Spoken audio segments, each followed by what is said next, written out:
Hello everyone. Welcome back to our new video. Today, I'm going to show you how to create a drop-down list in Excel in just a few simple steps. If you are searching to make drop-down in Excel, you come to the right place. But before we jump into it, don't forget to like this video and subscribe for more helpful tutorials. I've also added some useful tools and apps in the description, so be sure to check them. Alright, let's get started. To create a drop-down list in Microsoft Excel, first of all, open Microsoft Excel on your computer. Now, create or open the worksheet where you want to add the drop-down list. Once you are in the Excel sheet, select the cell where you want the drop-down to appear. Now, at the top menu bar, click on the Data tab.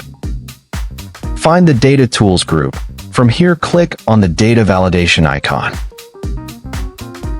A data validation dialog box will appear. You will see a drop-down under Allow. Click on the down arrow. Here you will see different options. Select List. In the source box, type the list of items separated by commas like this.